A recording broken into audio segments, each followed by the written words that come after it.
Desculpe, meu português não é bom. If I had a euro for every time I said that when I visited Portugal in June, I would have a lot of money. My name is Howie. This is Positively Portugal. Let's get into it. So, why am I struggling with the Portuguese language? Why do a lot of people struggle with the Portuguese language? Why do a lot of people move to Portugal and just don't learn the language? Well, we're going to talk about that. The first thing is access, availability. School children in the United States really do not have access to Portuguese when they're in school. It's almost exclusively Spanish. Now, in some of the New England states in the Northeast, you can learn French because of how close it is to Quebec.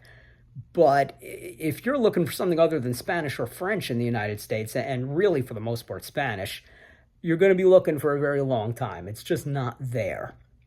Now, there are different versions of the Portuguese language. Of course, there's European Portuguese in Portugal, but if you're in the United States, it's almost all Brazilian Portuguese. The most common method that people are using these days to learn Portuguese, or really any other foreign language, is Duolingo because it's free. And it's really good. It's user friendly. I have heard linguists say things like, oh, well, you're not going to become fluent with Duolingo. Yeah, no shit, you're not going to become fluent with Duolingo. You're not going to become fluent with anything. The only way to become fluent if you did not begin practicing a language when you were a child is to immerse yourself in that country or go there for a long period of time if you don't move there.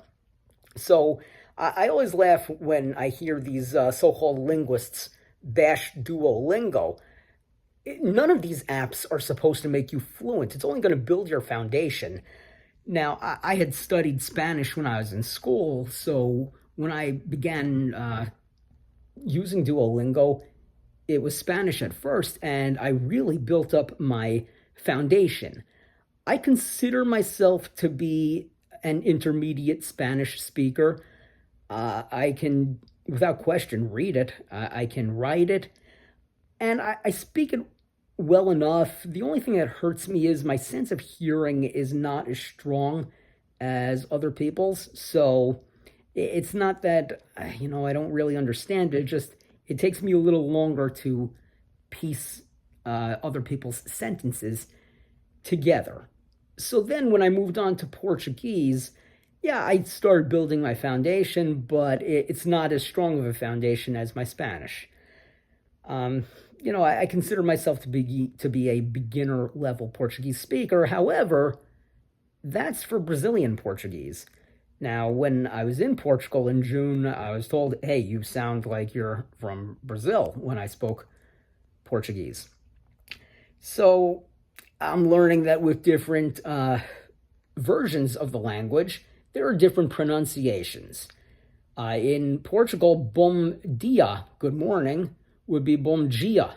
In Brazil, there's boa tarde or boa tarde. There's boa noite, boa noite. So it's a little confusing. There are certain things I don't know how to pronounce. Like I want to move to Portimao and the local football club there. I'm not sure if it's Portimonense or Portimonense. I've even heard Portimonense. Same thing with the grocery stores. Is it Pingo Doce, Pingo Doce, Pingo Dos, Continente, Continente, Continent? I just don't know.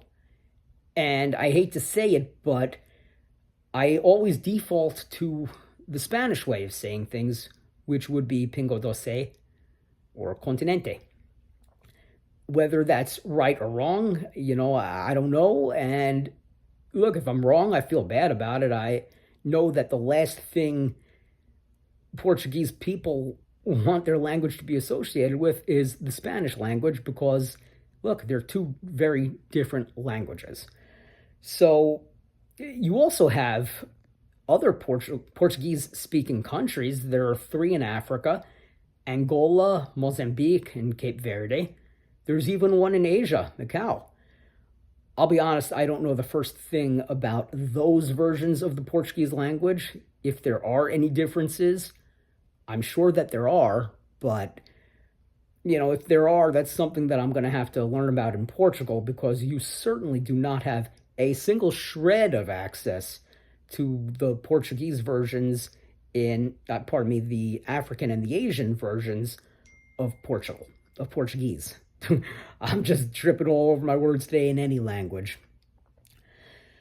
So, now I'm not saying that any version of Portuguese is better than the other.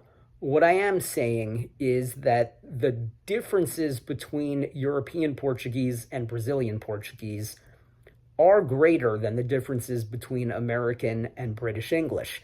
They're greater than the differences between European and Latin American Spanish. So it really does come down to where you're from. If you're from the UK, chances are you'll adjust easier than if you're American, because you're going to have more access to the European version of Portuguese. It's just closer, whereas in the United States, you're closer to Brazil, obviously. Now, the other thing I think that goes on is the Portuguese, I think they know their language is a little difficult. So when you try to have a conversation with them, always treat them with respect and try to begin it in Portuguese. I don't recommend going anywhere if you don't know a few phrases of the language of where you're going. And I think once you show that level of respect, a good amount of them will bring the conversation to English, which is great. It's convenient, but it really prevents other people from getting better at the language. You kind of have to really go out of your way to learn the language, do it on your own time, and it's wonderful. It's not a bad thing at all. The Portuguese people, not only are they extremely friendly, they're extremely intelligent. They're probably speaking English at a very young age, learning it in schools, learning it in a better way than Americans are learning Spanish. I don't know what the Portuguese education system entails, but I can tell you they're doing it a hell of a lot better than we are. So, yeah, Portuguese, not the easiest language in the world to learn, but don't think for a second that I'm going to stop trying. I may never become fluent in Portuguese. Maybe I won't even become good at Portuguese, but I am never going to stop trying. So that's all I got for you today. We'll be back in the very near future. I know I had said I wanted to release videos on certain days. I'm going to have to scrap that. I mean, on certain days of the week. I'm going to have to scrap that. I'm going to try to put out one a week. I don't know what day of the week or the weekend it's going to come, but right now I got to roll the punches. My work schedule comes into play, my schedule for everything else, and of course my schedule for moving the process along of relocating to Portugal. So until next time, my name is Howie. Thank you for watching.